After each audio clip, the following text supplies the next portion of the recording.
પાટીદાર નેતા અલ્પેશ કથિરિયા વિરુદ્ધ એફઆઈઆર અને સરથાણા પોલીસ સ્ટેશનમાં અલ્પેશ કથિરિયા વિરુદ્ધ મારામારીની ફરિયાદ દાખલ થઈ છે. પતંગની દુકાનમાં ગ્રાહક સાથે મારામારી કરી હોવાની ફરિયાદ નોંધાઈ છે. અલ્પેશ કથિરિયાના ભાઈએ પાટીદાર પાઘડીવાળા પતંગ સ્ટોર્સના નામે દુકાન શરૂ કરી હતી. પતંગના ભાવ બાબતે માથાકૂટ થતા અલ્પેશ કથિરિયાએ માર માર્યો હોવાની ફરિયાદ થઈ છે. અલ્પેશ અને તેના ભાઈ સહિત 3 લોકો વિરુદ્ધ ફરિયાદ નોંધાઈ છે. આજ મુદ્દે સંવાદદાતા નિર્મલ ફોનલાઈન પર. નિર્મલ, પાટીદાર નેતા અલ્પેશ કથિરિયા વિરુદ્ધ એફઆઈઆરનો મામલો, શું કાર્યવાહી?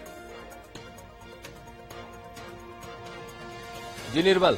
કલમ 352 અંતર્ગત એન્ટ્રી ગુનો નોંધ્યો છે. આ ઘટના ઉત્તરાયણના દિવસે બની હતી કે જ્યાં પાટીદાર નેતા અલ્પેશ કથિરિયાના ભાઈએ પાટીદાર પાઘડીવાળા પતંગ નામનો સ્ટોર ચાલુ કર્યો હતો. જ્યાં પતંગની ખરીદી કરવા આવેલા ગ્રાહકો સાથે માથાકૂટ થઈ હતી. ભાવને લઈને આ માથાકૂટ થઈ હતી, જેના કારણે અલ્પેશ કથિરિયા અને તેના ભાઈ સહિત લોકોએ જે ગ્રાહક હતા તેમને માર મારવામાં આવ્યો હતો.